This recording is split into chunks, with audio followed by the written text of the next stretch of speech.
Right, but before I try any of that, I want to have the Koso first. So what we have here is the red wire. Koso needs to tap into the red wire, which is basically straight from a solenoid to the ignition, and then it needs to tap into the red and black ignition wire. So that's what we're going to do, open those up. So we check the undo the ignition, and what's underneath here, we got a red. Can't see, not enough light, but there's a red, this one, and there's a red and black, the other one. So we're going to cut into that, and that used to be really scary stuff.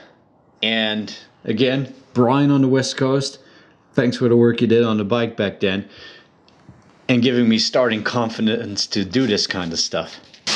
One day I'll have a better low light camera. This is not the day. And I need heaps of other things first. Phone, yep, GoPro. This one's not working well anymore. Anyway, I'm gonna cut into the cable here. The protection, can't really slide it down. So I'm gonna cut into there and try not to cut into the cable. Feel a bit like a surgeon here, because now I'm gonna pull the guts out. Alright, we'll start with one. That's the ignition wire. We'll start with that one. My plan is, I think it's a good plan, cut into here. I don't want to use vampire clips. Solder a piece of wire of the twin 50 amp. One to that one to the ignition one. Plug or bullet plugs on the end of these, bullet plugs on the end of the Koso cables, plug them in, happy days. Oh yeah, solder it to the wire because I don't want to use the vampire clips, too bulky. You know, and this is an area where cables, you know, fight for space, and you know, it sounds like a plan, right? Because I'm going to cut into this. Oh, the madness. Holy shit. That's tough wire. Where'd it go? Here we are. Did they put baby talc in over the wires, over the protective film, to slide it in or something? Look, it's all white, like baby powder or something. The stripping section, will it work properly?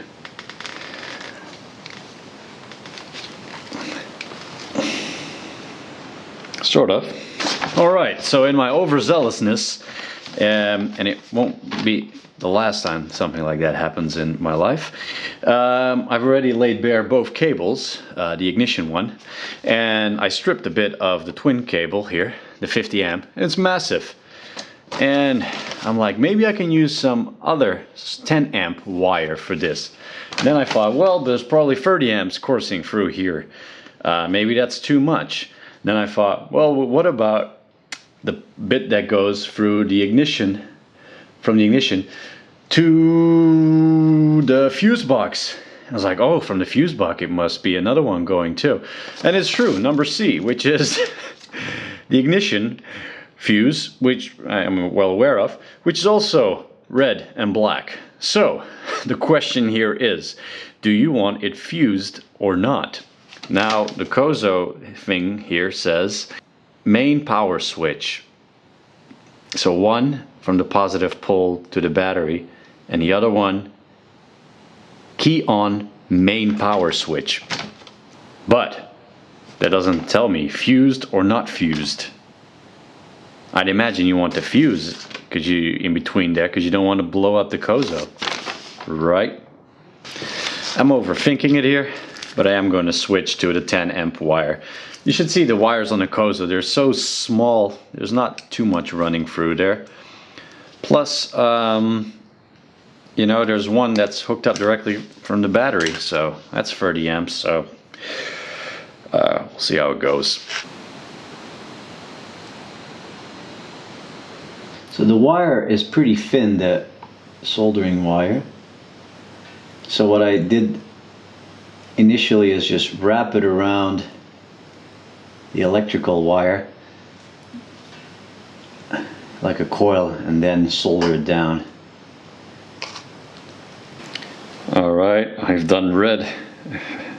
Looks a bit clumsy, but you know, it looks stuck.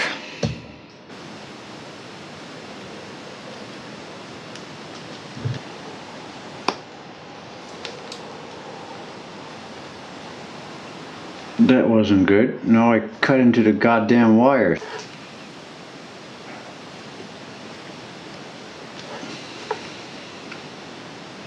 Got the Koso wires here. I'll do this double tab that I have here, made here.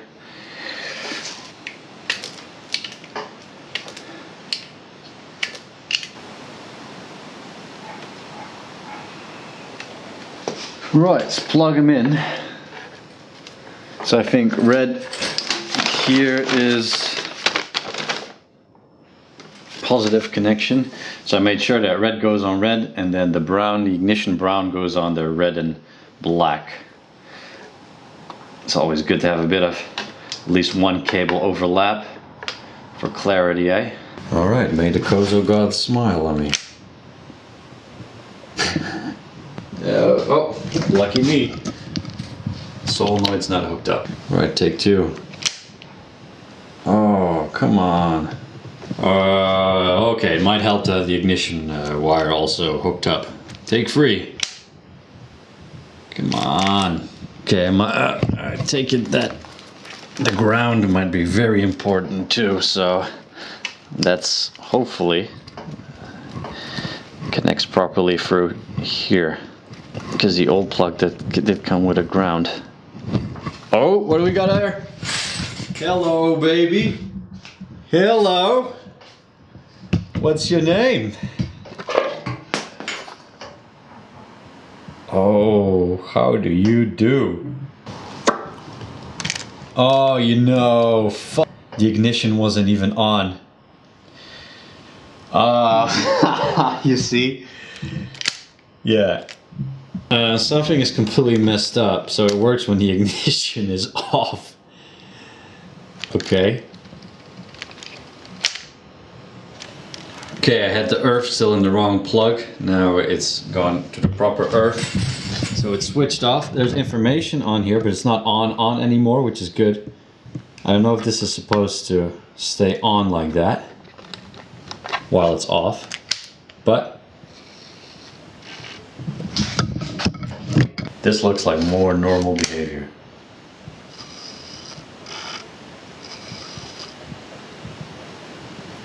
Starter is still the same, clicking, but at least the Koso very much in game. Okay, had the right indicator and the oil light switched around. Look at that. I haven't had the oil light in ages. Right, left. Now the neutral light has always been a tough light to get right. And the engine block light I'm not really familiar with. That's going to be my side stand light. I think that's the purple one, that some kind of digital engine status thing, which I don't have, which is going to be a side stand light. It wasn't a pretty soldering job. Not the best tape job. I hope the wires are going to stay separated. Still quite the milestone for me to be working on the electric like this. Remove the tank to try a variety of methods for the RPMs, and one of them hooks up to the ignition coil. Would be nice if it would be like that. Because apparently the original RPM wire does not compute with the Koso. Okay, and let me know what you think. Should the ignition wire have been wired from after the fuse box? So it's a 10 amp fuse versus a 30 amp fuse.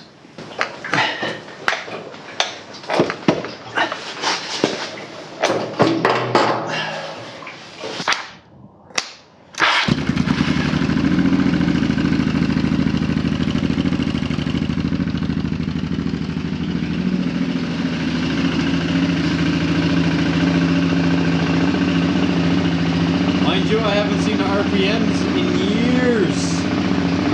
Even before I left, I didn't have RPMs. Hey, that's the neutral light. It works. See, it needs to be shaken into place.